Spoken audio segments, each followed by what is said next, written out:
Muy buenos días, Tlatelolco, muy buenos días, Ciudad de México. Una emisión en vivo desde Tlatelolco, en la Casa de Griselda, gracias Griselda. Hoy, 26 de septiembre, hoy nos vamos a tocar el tema del movimiento del 68. Esperemos tocar todos, no tocamos todo el tema del 68, pero vamos a ver el tema de las consecuencias, cómo se origina. Y bueno, para este tema nos acompaña Juan José Espíndola, el arquitecto Enrique Santos, Luis Arellano y Griselda. Buenos días, gracias. Y su servidor Ignacio Arellano. Hoy hacemos la transmisión jueves por asuntos técnicos y bueno, hoy estamos con este tema. Lo que es importante, pues se cumple, ¿cuántos años se cumple? ¿No me A ver, ¿cuántos años se cumplen? 68. Para acá, 56 años. Bueno, no me acuerdo. Pero bueno, es parte de eso y bueno, vamos a verlo de un principio sobre cómo el movimiento 68 y bueno, Tlatelolco tiene que ver mucho en esa etapa y no solamente de las partes de los actores, sino también del movimiento que hubo en la unidad.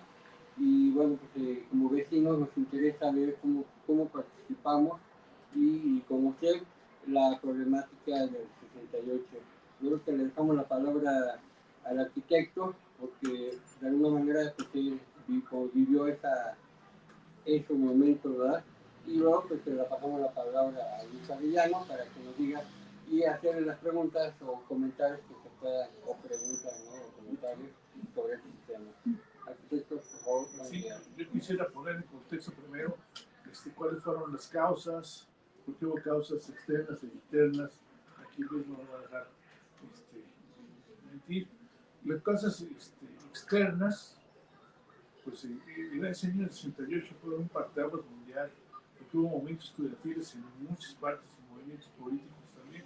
Acordémonos de la primavera de Praga, el movimiento de Mayo en París, de los estudiantes de Danilo Rojo y todos esos. Y en realidad fue un año que tuvo mucha agitación política, donde la decisión que ya se tenía marcada los años anteriores, la decisión entre las generaciones, ese año se hizo mucho más manifiesto. ¿Por qué? Porque los jóvenes ya querían un papel preponderante, empezaron a tomar un papel preponderante porque pues no estaban contentos, no estaban nada contentos en todo el mundo. Un año anterior, en 1967, fue el famoso Verano del Amor, que fue protagonizado ahí en San Francisco. Ya se traía pues una inquietud muy grande desde la época de los 50, la época de los rebeldes sin causa, obras de teatro, pintura, en el cine, aquellas películas de James Dean, de los rebeldes sin causa, Al Este del Paraíso. En fin, ya había muchos antecedentes. Aquí en México hubo también muchas representaciones de los jóvenes. El rock and roll, por ejemplo, que era la música de vanguardia, fue muy reprimido. Recuerdo que había muchos cafés cantantes que los cerraron porque había una persona que era el agente de hierro, le decían, que era Ernesto Pedro Chuto. Ese regente pues no toleraba nada, cerró todos los cafés cantantes porque decía que estaban una bola de gente con el pelo largo, de rebeldes, y cerró todos los cafés cantantes. Ya las causas internas pues fueron también muy variadas. Sí, estaban los campesinos que ya estaban hartos de estar sufriendo hambre, de que el campo dejara de ser estimulado, se dejó el campo a su suerte, se dejó de invertir en el campo, había mucha represión, los sindicatos independientes fueron muy reprimidos, Acordémonos de los médicos, de los electricistas, magisterio, de los maestros, el movimiento ferrocarrilero que fue años antes y que estaban encarcelados los principales líderes. En fin, esos regímenes del PRI de esos años era primero golpeaban con el tolete y después preguntaban. Acordamos de Joaquín Jaramillo también, que fue asesinado con toda su familia, alguien en Tajín, ¿no? En Veracruz. En fin, era una época muy autoritaria. Y el presidente Gustavo Díaz Ordaz, que había hecho muchas cosas, había hecho una gran labor en carreteras y todo eso, pero era muy, muy autoritario, no quería que nadie, absolutamente nadie, le cuestionara, no se toleraba ningún movimiento social. Y el movimiento estudiantil detona por una causa que podemos pensar que era muy simple, pero en realidad detona porque ya era una olla de presión la que se tenía, de que los estudiantes, tanto de las clases bajas como de las clases medias, no estaban conformes con el establishment que se le dice. ¿Sí? Y entonces una cosa que podría haber pasado inadvertida como un pleito entre la vocacional 5 y la vocacional 2 con los muchachos de la preparatoria, secundaria preparatoria Isaac Choterena, que están también ahí en el área de la Ciudadela, detonó el movimiento. Y es claro, yo platicaba con Nacho de que fue una reacción pues, muy exagerada la que se tuvo. Se supone que los muchachos, precisamente las gentes que les decían los ciudadanos y los araños, que eran las gentes de los grupos de choque tanto de la prepa 5 como de la vocacional 5 como de la vocacional 2, siguieron a los muchachos de la Isaac Choterena y empezaron a pelear la preparatoria. Se retiraron, pero para esto el director de Choterena llamó a los granaderos y entonces llegaron granaderos, dicen que fueron 26 camiones, pues, a mí se me hacen demasiados, 26 camiones. Pero, o sea, yo me pregunto, ¿cómo es posible que por un llamado de un director de una preparatoria tuvo que hablar con alguien porque los granaderos no se mandan solos, ¿no? Para escribir 26 camiones o el número que sean, 6 camiones que hayan sido, son muchísimos. Entonces ahí tuvo que haber algo, ¿sí? Algo raro, algo pasó, porque pues, también era una época muy corrupta de la policía de aquel entonces, y sigue siendo. Y sigue siendo, no se mueve si no hay un beneficio económico. Y entonces llegaron estos cuerpos especiales para reprimir motines y arrasaron con todo. Se metieron a la preparatoria 5 y golpearon a lo que se les pusiera enfrente. A las maestras, a una maestra que estaba embarazada la golpearon, a los trabajadores, a los alumnos, a todos, inclusive se dieron ahí en la Ciudadela, pues, que eran muchos policías, muchos granaderos, y a toletazos a todo el que se les puso por enfrente, lo golpearon. Había un café ahí en la esquina que se llamaba Los Panchos. También se metieron el café, también le rompieron todas las mesas al dueño. Total que fue una represión muy exagerada, muy brutal. Esto llevó a que ya después de que se alteraron los ganaderos, los muchachos y las gentes de la vocacional, tanto de las 2 como de las 5, empezaron a hablarle a sus representantes, que eran los de la Federación de Estudiantes del Politécnico, los FENET. Tú hablas de ellos también. Pues que era en realidad un grupo a modo, ¿no? Que lo tienen controlado las autoridades del Politécnico. Pero bueno, de una u otra manera eran sus representantes. Entonces empezaron a exigir, oye, pues pasó esto, queremos que se haga una protesta y hay algunas vocacionales, suerte la vocacional 7 estaba aquí en Tlatelolco. Por eso es de importancia, porque Tlatelolco desde el principio participó en el movimiento estudiantil. Entonces las gentes de la vocacional 7 fueron los más promotores, los más enardecidos de que se vieran las causas y se castigara a los culpables.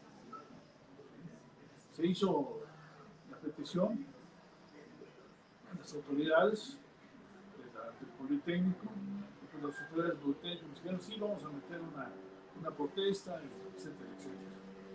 Pero ya estaba la llama inflamada, y entonces se juntaron y dijeron, vamos a protestar, y el día 26 de julio fueron a protestar los estudiantes politécnicos. Se calcula que fueron 5,000 estudiantes politécnicos. Al momento de la revolución se hizo un mitin ahí grande en el cual se quería que las autoridades fueran responsables y dieran una respuesta y que esto no volviera a suceder, porque pues, había heridos, todavía no había muertos, pero había heridos graves. En esos, pero yo la casualidad, no sé si las gentes de la FENET no sabían o sí sabían, pero ese día es el aniversario del asalto al cuartel de Moncada, el inicio de la Revolución Cubana, el día 26 de julio, que se hace conmemorado en muchas partes de todos los países latinoamericanos por las gentes de izquierda y desde hace mucho tiempo. El caso es que las gentes de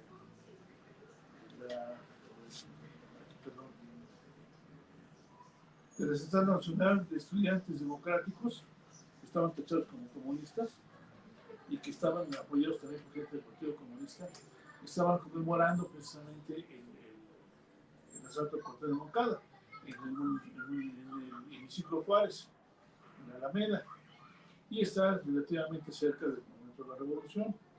El caso es que los muchachos de los vocacionales, del Politécnico, dijeron vamos al Zócalo, vamos a marchar al Zócalo para que nos den una respuesta y para dejar manifiesto que no estamos de acuerdo con lo que pasó.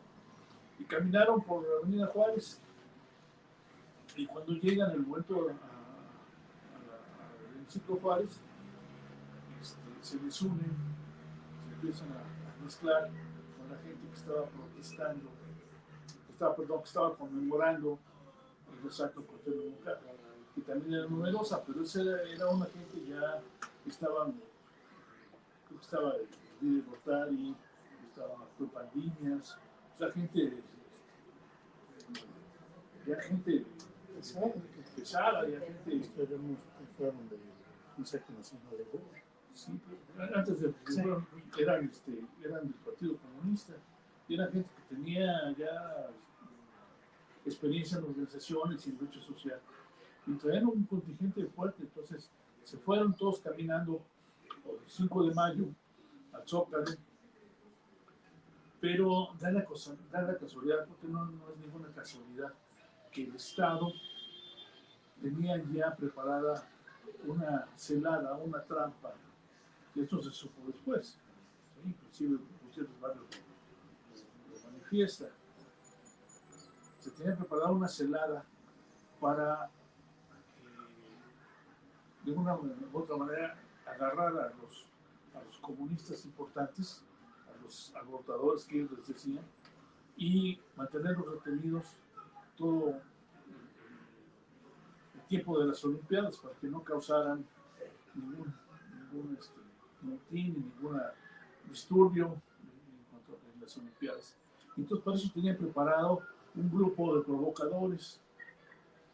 Y entonces el grupo de provocadores se infiltró, ya estaba infiltrado desde que estaban en el hemiciclo Juárez. Y cuando caminaron por 5 de mayo, y por Madero, había cascajo tirado, que había en los botes de basura, unos botes que eran verdes, había piedras, cascajo tirado. cuando camina el contingente hasta la calle de Francisco Madero y Palma, ahí en Palma les salen los granaderos que estaban ya esperando, los que estaban en las otras calles, González, no me acuerdo más de calles, no, hacia el norte, otro, Belisario Domínguez, y entonces los emboscan y les salen en Palma, y entonces empieza a desatar un rompedero de vidrios de las gente de los provocadores que empiezan a romper los vidrios de las joyerías, principalmente la Kimberly. Y empieza la represión, pero había muchísima gente y se corrió por todos lados, hubo una corretiza hasta el Zócalo, hasta San Ildefonso, y los muchachos que estaban saliendo de la Prepa 3, que era ahí en la tarde, o entrando de la Prepa 3, salieron los de Prepa 1, entrando los de Prepa 3, pues empiezan también, los ven como estudiantes, con sus libros, todo, porque se empiezan a dar también los verdaderos. Entonces, se llama a las gente, me acuerdo que eran también un grupo de choques que existían en la Prepa 1 y 3, que son los Corona, salen también, que empiezan a aliarse a golpes con los granaderos. Y se hace una batalla campal terrible ahí, que dura hasta la noche. Los ganaderos repartieron toletes y, sí, a la gente, no nada más, los que ven como estudiantes les golpeaban, pues era mucha gente trabajadores que iban a trabajar. Y este fue el día 26, creo que era un viernes, un jueves, era el jueves 26. Y total que ya en la noche se retiran, pero el otro día, el viernes, pues tanto en la preparatoria 1, 2 y 3, prepa 1 en la mañana y prepa 3 en la tarde, que era la elección de Ildefonso, y la prepa 2 que está en el Liceo, ¿verdad? Se empiezan a hacer también asambleas, es decir, ¿qué fue lo que pasó? Pues había muchos compañeros heridos y lesionados, y se empieza a tener contacto con las autoridades. No me acuerdo cómo se llamaba el director de prepa 2, se me olvidó su nombre, pero se quejan con el director de prepa 2, principalmente con el director de prepa 1 y prepa 3 se desaparece, y se quejan con él, y pues, también dicen, no, vamos a meter un escrito con las autoridades, pero no se ve una defensa de los estudiantes que fueron agredidos. Y todo esto llega hasta el rector y se empieza a hacer otra vez la manifestación, se sale al Zócalo y luego echar a los ganaderos, y todos dicen, vamos a la prepa, y se reúnen, se van todos a la prepa, pero ya estaba todo el mundo en pie de lucha. Eso fue el viernes. Y se presenta un frente de lucha ahí en las calles del centro. Se empiezan a querer tirar las persianas de las armerías, que había muchos en González, que se toman camiones, se quema un camión, o sea, se hace una batalla ahí terrible. Y el día 30, en la madrugada, el 29, el 30 en la madrugada, se retiran los ganaderos y llega el ejército. Y ese es el día del bazooka. En prepa 1, las tropas, creo que era el 28 batallón, no estoy seguro, por ahí lo leí. Pero ya una tropa de infantería armada, con armamento pesado, ya entra al barrio universitario, y al ver que estudiantes están ahí atrincherados ya en la una de la madrugada, deciden tirar la puerta de la preparatoria para detener a todos los que estaban ahí. Y ese es el famoso día de su casa. A mí me cuentan, yo no estuve ese día, me fui en la tarde, me cuentan que había muchachos, compañeros de nosotros, que estaban deteniendo la puerta. Se pusieron polines y estaban deteniendo la puerta. Cuando viene el bazucazo, y luego lo sacan a todos a culatazos. Hay una foto muy famosa de Porte que están pegando a muchos que se apellidaba tenía un apellido Escarra, no me acuerdo cómo, por ahí lo tengo. Cuando le están dando un culatazo a un soldado, un sargento bastante robusto, pegan un Mauser. El Mauser pesaba 4 kilos, y bueno, la intención de pegarle, pues le pegó en la cabeza, porque ya no supimos de él, yo jamás lo vi saber de él, y estaba entre los desaparecidos. Entonces, esto de que se meten a la preparatoria, pues es gravísimo, porque la preparatoria, todos los terrenos universitarios, se había peleado, se había hecho mucha sangre por la autonomía universitaria en años anteriores. Entonces esto llega a oídos del rector. El rector, creo que fue el día primero, convoca un meeting allá en CU, en la explanada de la rectoría, y ponen la bandera a media asta. Y después convoca a una manifestación, ¿sí? Y lo respalda pues, todo su consejo, todos los profesores, los directores de las escuelas, y se dice un discurso ahí muy emotivo, y se convoca a una manifestación de protestas. Y esa manifestación, no creo que ella fue, por aquí lo tengo anotado.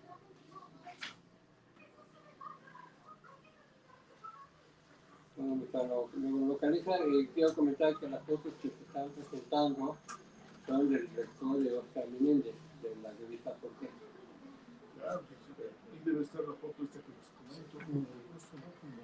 Sí. El 1 de agosto fue la marcha del rector, que fue con 80,000 participantes. Ahí es cuando llegan contingentes del Poli, de Chapingo y de la Normal, y se unen, y se hace una marcha desde CEU hasta Félix Cuevas, porque pasando Félix Cuevas estaban las tarjetas, estaba ya el ejército esperando reprimir, y empieza una lluvia pertinaz ese día en la tarde, una lluvia fuerte, pero aún con la lluvia, todos, ahí están las fotos, todos iban abrazados con el rector, todos con codo, marchando, y diciendo consignas. Yo me acuerdo que estaba yo ahí en el multifamiliar Miguel Alemán, en las escaleras, estaba lleno de gente. Toda la gente había salido a ver la marcha. Desde CEU, todo Insurgentes estaba la gente. Yo estaba con un amigo del Valle, estábamos ahí en el Juárez, en las escaleras, en el descanso de las escaleras, y vimos pasar la marcha, lloviendo y todo, ahí persistimos. Después, el 2 de agosto, después de la marcha del rector, se conforma el Consejo Nacional de Huelga. Se organizan todos los estudiantes y se conforma el Consejo Nacional de Huelga, y ya se presentan muchas, todas las escuelas, pocas escuelas fueron las que no estuvieron, pero la mayoría de las escuelas, tanto de la UNAM, de las preparatorias, de las nacionales, hasta la prevocacional, por ejemplo, estaba haciendo su lote también, tenía un contingente.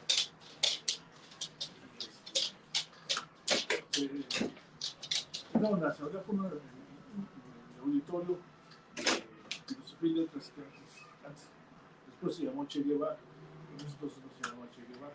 Es un auditorio muy grande, se estaba hasta el tope, estaba súper lleno.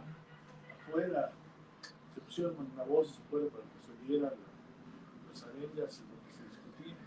Y ahí se conforma el Consejo Nacional de Huelga. Y ya había algunos puntos anteriores que habían hecho los cortes de PUI, pero ahí se afina un poco.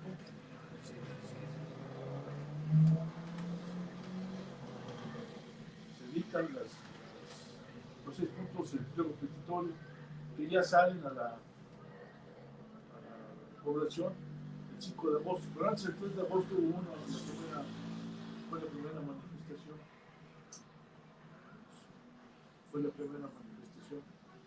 Que esa, no me acuerdo de dónde salió,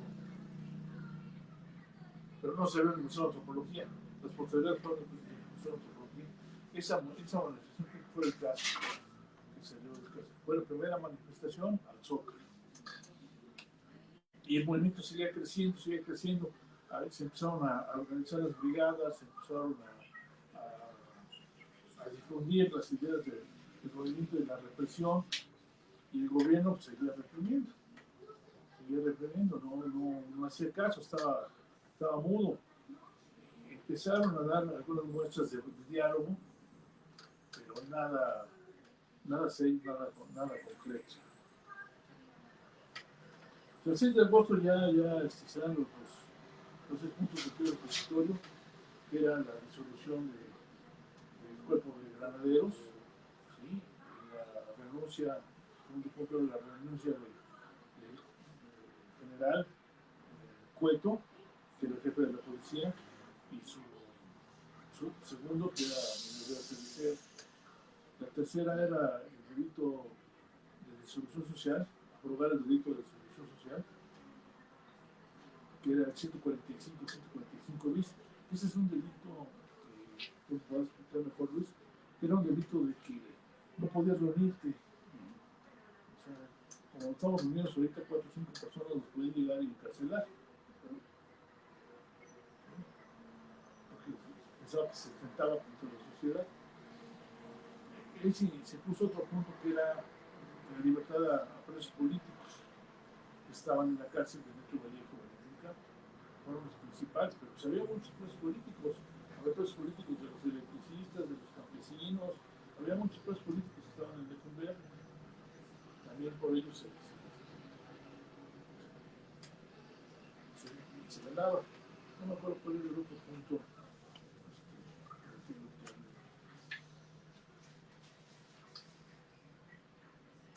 ¿No te acuerdas tú, Luis? No.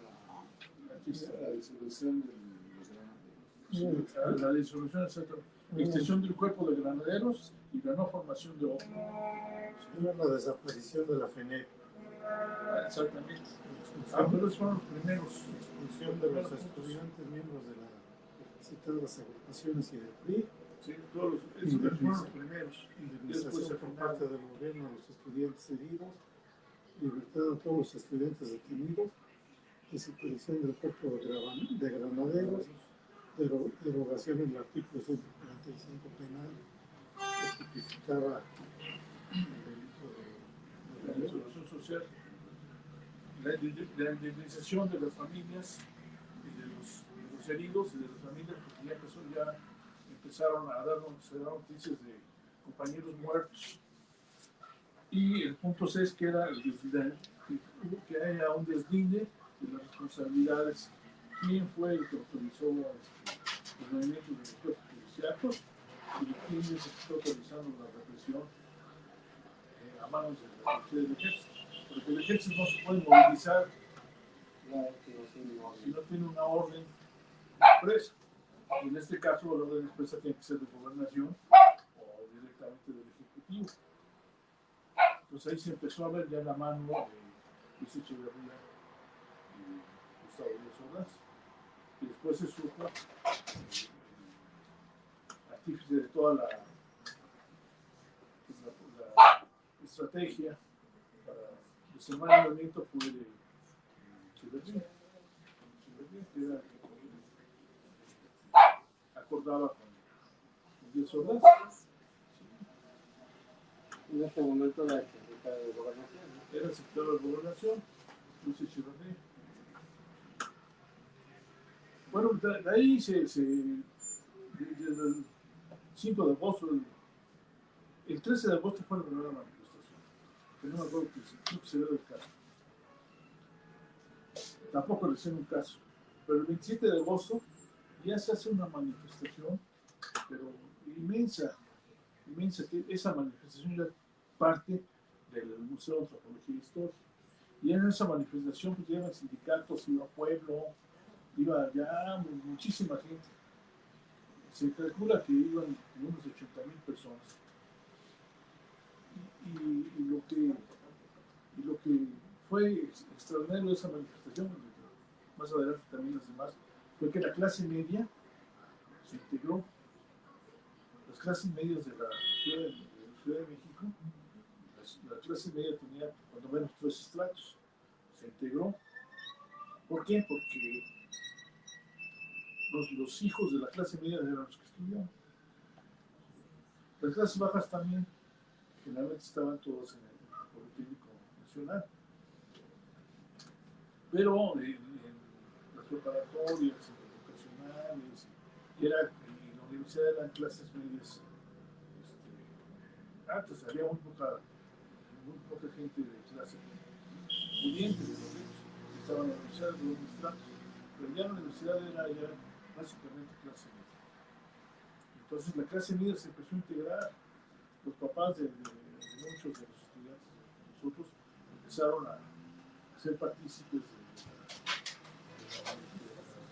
las ideas, de la inquietud y del desacuerdo que se tenía, principalmente con el PRI, ¿no? Que decía Vargas Llosa, que después era una dictadura perfecta, ¿no? Pero en ese tiempo sí había movilidad social, no estaba como después en estas épocas del neoliberalismo, que no hubo movilidad social. En esa época había el Producto Interno Bruto estaba creciendo al 6%, que ya lo hubiéramos querido, que ya lo pusiéramos ahora. Sí había progreso, había movilidad social, lo que había era mucho autoritarismo, mucha represión. Y en esa manifestación, fue la del 13, una manifestación, una fiesta, una manifestación, la gente salía a las calles, apoyaba las consignas que se gritaban muchas consignas, se tarareaba la canción de la Ribera y de la Casa de Cananea, no sé si te acuerdas, Luis, de todas esas canciones, y fue una fiesta fantástica. Es donde salieron los grupos de los narcos, ¿no? Los narcos, ¿no? Los grupos musicales que se dan la pintura ahí, ¿no? Los grupos de la trova, de la trova y de los floristas, algunas consignas que se gritaban: presos políticos de libertad, presos políticos de libertad, libertad, che, Guevara, únanse, y tonadas de la Ribera y de la Casa de Cananea. No sabemos cuántos muertos fueron los que hubo en esa época, pero por ejemplo Óscar Chávez empezó a tener apariciones siendo simpatizante del movimiento. En cambio, las autoridades decían en la prensa: prensa vendida, entrábamos en los camiones, prensa vendida, y repartíamos los flyers, se hacían las brigadas, eran de 5 personas las brigadas, unos íbamos con un bote, se forraba bien el bote para que no hubiera a los manejos. Me acuerdo que entonces eran los 20 de cobre que venía el sol, y pues pesaban los botes porque nos daban pesos de plata. Bueno, es que plata ya no tenía tanta plata, y nos daban los 20, los tostones que eran también de cobre. Y entonces éramos 5 que nos íbamos en las brigadas a repartir los que ahora les dicen flyers, que eran volantes, que serían precisamente los sketches que aquí en la vocacional 7. Teníamos, eran 2 sketches. Y todo estaba, teníamos tomada la vocacional. repartíamos uno iba con un megáfono, y se empezaban a hacer los mítines, relámpagos, porque si te agarraban, te golpeaban.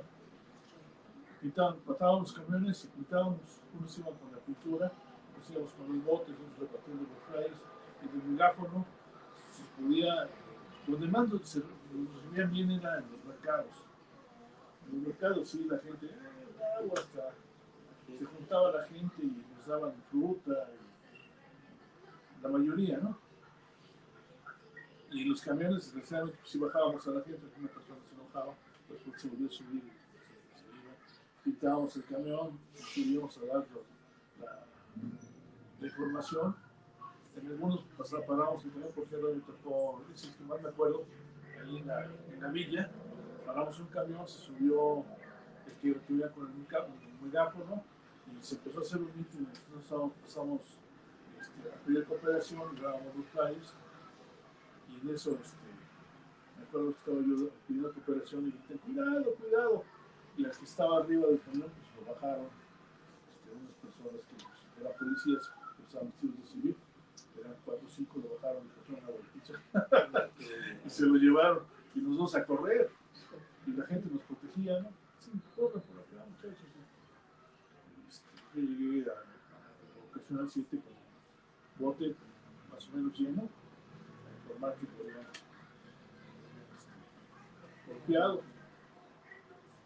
En fin, éramos jóvenes y para nosotros era una fiesta, no medíamos las consecuencias, pero se empezó la represión a crecer y creciendo. A un compañero lo mataron porque estaba pintando una bala, le dieron un balazo por la espalda.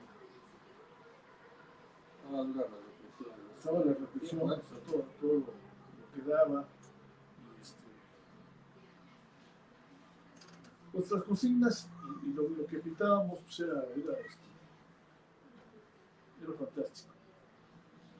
Me acuerdo que sí, corrió la noticia de que Alberto Castillo, que era un profesor universitario, lo habían agarrado en su coche, y lo habían golpeado y se les había escapado, porque tuvieron que lo iban a matar.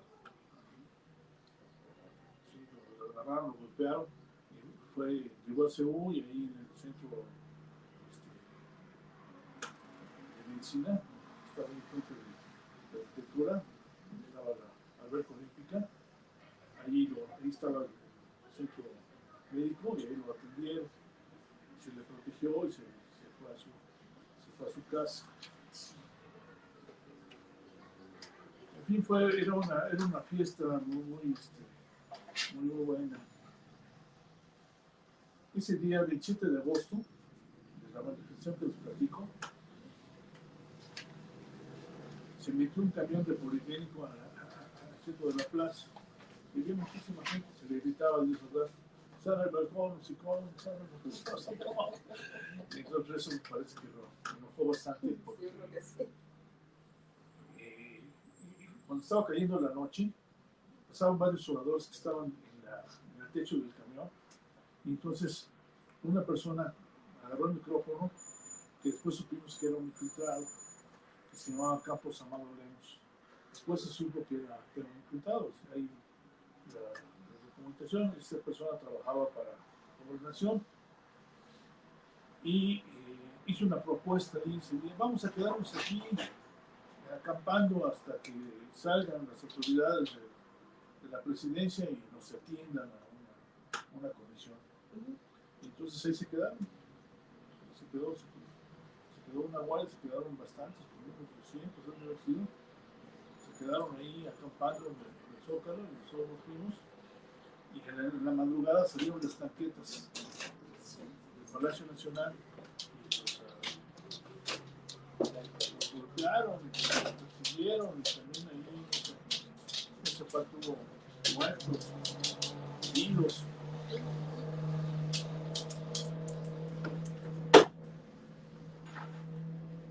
Al otro día, porque una manifestación, se hizo una bandera rojinegra, que significaba huelga. Entonces en el asta se hizo una bandera rojinegra. pues, la propaganda gubernamental empezó a decir que habíamos vulnerado, habíamos difamado, habíamos manchado la bandera. Entonces convocó a una manifestación de desagrado, suponiendo que la gente, que el pueblo iba a responder a una manifestación. Nadie salió. Entonces lo que hizo el gobierno fue llevar a los burócratas. ¿Sí? Burócratas que estaban todas las oficinas, estaba la educación pública, estaba la hacienda, el jefe del departamento central. Entonces los empezaron a sacar a la manifestación. Pero a la hora que estaban ahí en la manifestación empezaron a decir, no venimos, nos traen, somos borregos. Y empezaron, algunos estudiantes que estaban ahí, no sé quién fue, pues empezaron a vender. Y entonces se volteó la manifestación que iba a ser del sagrado de la bandera, empezó a hacer apoyo al movimiento estudiantil y que salen otra vez los tanquetes. Y ahora sobre su propia gente, sobre el bloque, los empezaron a golpear, los empezaron a corretear, y les quitaron el día a muchos, a otros los corrieron. No sé si se acuerdan de ese día.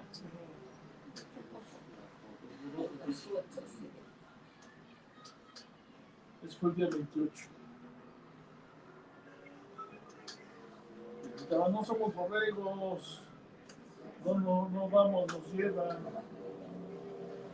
somos acarreados. Gritaban los propios burócratas, también estaban muchos de parte del movimiento. Pues ahí se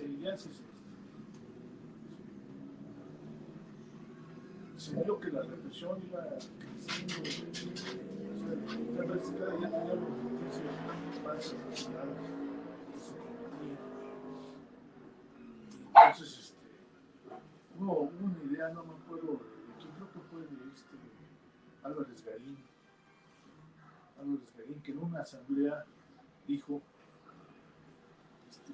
para evitar que nos estén siendo revoltosos y que estamos subvencionando el orden, vamos a hacer una manifestación cívica. Y esa dio la idea de la manifestación del silencio. Que ese fue el día, el día 13 de septiembre. Ese día se convocó también al Museo de Antropología, y entonces todos íbamos nos pusimos unas velas adhesivas en la boca, y prohibido hablar. Llevábamos las mantas, los carteles, todo lo que teníamos, y se marchó del Museo de Antropología hasta el sótano. Había muchísima gente en las orillas, en los banquetes, que llevábamos unas cuerdas, íbamos agarrando la cuerda para que no se metieran los provocadores, íbamos marchando, y de veras no se oía nada más se oía el susurro. Una cosa impresionante. La gente lloraba, la gente que nos veía, yo me acuerdo una señora que iba con nosotros a un lado, se salían lágrimas. ¿Por qué? La representación, la represión tan brutal que les estaba generando. ¿Por qué? Porque si vemos los artículos de pliego petitorio, pues era una cosa hasta ingenua. ¿No? Ya no estamos diciendo, a ver, que se acabe el PRI, ¿no? Que se acaben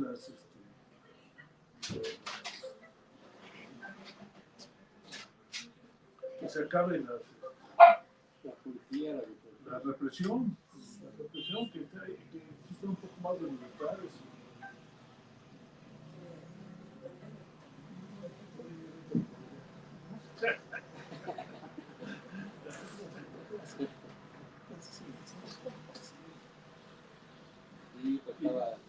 Esta fue la manifestación de silencio, que fue una manifestación muy emotiva. Y muy importante para la fecha, ¿no? Muy importante para la fecha. Muy importante. ese 14 de septiembre, días antes, un día después, creo, de la manifestación, se dio el problema de Canoa, no sé si supieron ustedes, el problema de Canoa, que es una comunidad que está en Puebla, que la pasa uno cuando va a subir a la Malinche. Y entonces llegaron unos excursionistas que eran jóvenes, y el padrecito tocó las campanas porque pensó que eran estudiantes que iban a hacer algún mitin político. Tocó las campanas y pensaba que les dijo su idioma, el caso es que los mataron, los lincharon a los muchachos. Trabajadores de la universidad. Eran trabajadores de la Universidad de Puebla, pero eran jóvenes, ¿sí? Y por ir ahí el padrecito y jamás hubo una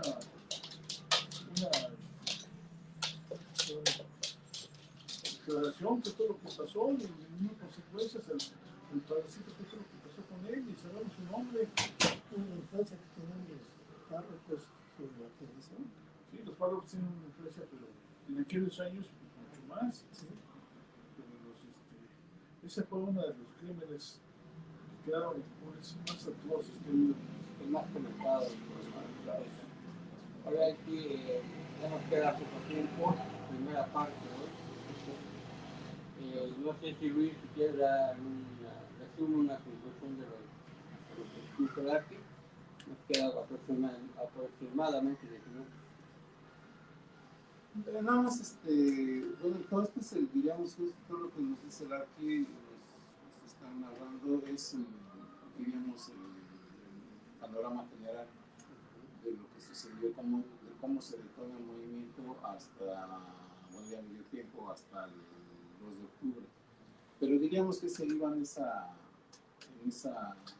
tonalidad, ¿no? De cómo iba incrementándose la represión. Particularmente en Tlatelolco, que es algo que hay que, ahora que se acerca el aniversario 60 de la inauguración del conjunto habitacional, pues hay que darse la tarea de una serie de desmistificación de todo lo que se dice desde la época prehispánica hasta la actualidad, de mitos que se dicen. Por ejemplo, un mito que aquí yo ya lo he ido desmontando, que se dice que Tlatelolco era para la clase media. Ya lo digamos, aquí ya lo hemos platicado, que nació como un proyecto de habitación popular. Bueno, ya se desmistificó eso. Y ahorita que estamos hablando particularmente del 68, en el común de la sociedad se dice que la noche de Tlatelolco. Para los tlatelolcos fueron muchas noches, no nada más fue la noche del Tlatelolco. Particularmente el 1, el 8, el 18, el 21, 23, 24 y 27, 26 y 27 de septiembre son fechas que aquí se recrudeció mucho la represión. Como estaban cerrando las escuelas, todos los estudiantes se vinieron a refugiar aquí a la vocacional 7, y toda la vocacional 7 efectivamente se convirtió en un centro importante, como mencionaba el arquitecto, se convirtió de hecho en un centro de mucha propaganda. Había mucho ahí atrás de lo que ahora es el Isabel la Corona. Ahí se almacenaban papelería y los esténciles. Entonces se convirtió en una producción masiva de toda esa propaganda que hemos visto, esa iconografía gráfica que ahora conocemos, de volantes, que fue muy efectiva para invitar al pueblo a unirse al movimiento. Salieron de San Carlos, aquí de UNAM, que está ahí por Jesús María. Ese era porque ahí estaba la carrera de arte y artes plásticas de San Carlos. Y aquí del lado del Politécnico, aquí se había convertido en un centro de acopio y distribución de propaganda.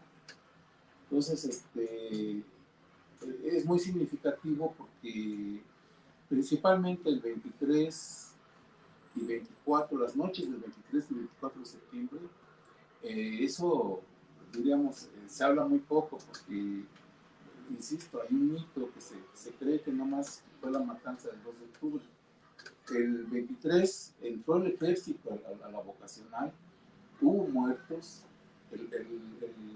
no se sabe efectivamente porque entró el ejército y había muchachos haciendo guardia, se resistieron, pero aún así pues fue difícil contener la entrada del ejército.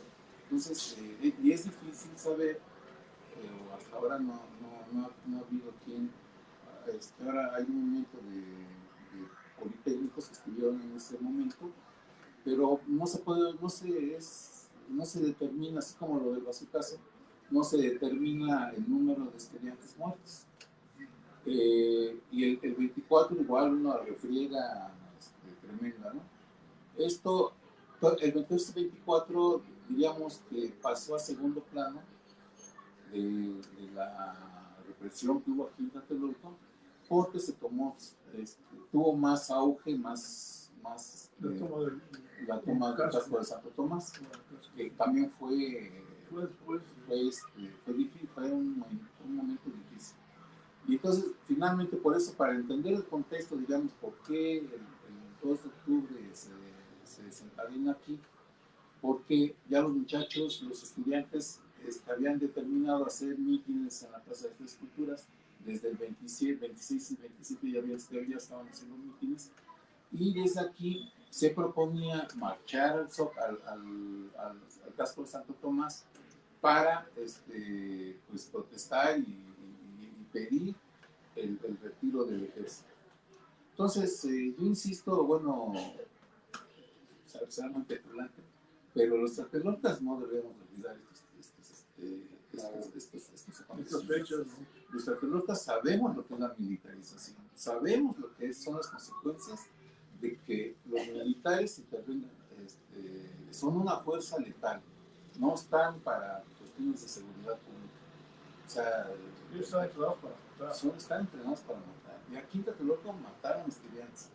Y bueno, eso despertó el temor del gobierno, despertó digamos,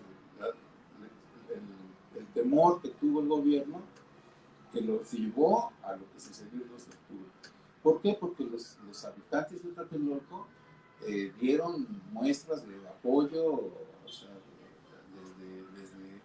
desde estos días, estas fechas que les digo, el del 18, 21, 23, 24, 26 y 27 de septiembre, y el 1 y el 2 de septiembre, los habitantes de Tlatelolco, los tlatelolcas, pues, daban cobijo a los estudiantes, los metían a sus departamentos cuando los perseguían, les daban de comer, apoyaban se había vuelto la boca, la vocacional 7 se había vuelto hasta ahí venían los estudiantes a comer, a tomar fuerzas para volver a salir a las calles. Entonces los mismos habitantes de Tlatelolco, las amas de casa, salían a cocinar junto con los estudiantes, iban a la vocacional a cocinar, a proveer alimentos, y eso fue el gran temor del gobierno, de que incluso otra parte del contexto internacional, también nos mencionaba el arquitecto, de los movimientos en Praga, en Checoslovaquia y París. También no olvidemos que un año antes habían matado a Che Guevara. Entonces, eso que provocó un surgimiento de guerrillas urbanas en toda América Latina. Tenemos a los montoneros en Argentina, los tupamaros en Uruguay, ¿no? Entonces, era una guerrilla urbana que por ahí se lee en la noche. De los tupamaros, sí. Bueno, también Lula de Silva también estuvo, la presidenta, no sé cómo se llama, también estuvo, bueno, de hecho hasta fue torturada, ¿no? Entonces, el gran temor de ellos era que la efervescencia que había ya de movimientos guerrilleros que aquí temían que el Tlatelolco hubiera un movimiento guerrillero. Y ese mismo miedo se reprodujo en el 85. Días antes del 80, años antes del 85, no recuerdo exactamente, en Managua hubo un terremoto que devastó toda la ciudad, y es cuando aprovecha el Frente Sandinista de la Acción Nacional, aprovecha para Nicaragua, ¿no?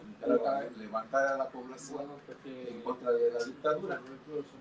Entonces, bueno, pues así, ese temor, todo esto que mencionó el arquitecto, más lo que les estoy mencionando, ese contexto, fue lo que vivió finalmente a la tomada de esa yo creo que para el próximo miércoles retomamos el tema aquí, ¿no? Le damos continuidad aquí, ¿no? Sí, porque el 17 de septiembre fue el primer meeting, un meeting antes, aquí en Tlatelolco, en el Plaza de las Tres Culturas.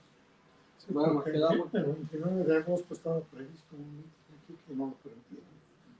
El mismo día que golpearon a Alberto Castillo. Sí, no sabía, yo tengo un dato. Bueno, pues nos quedamos con estos datos para el próximo miércoles. Seguimos con el tema del movimiento 68 y la participación de los Tlatelolcas en esta actividad del 68. Nos vemos el próximo miércoles.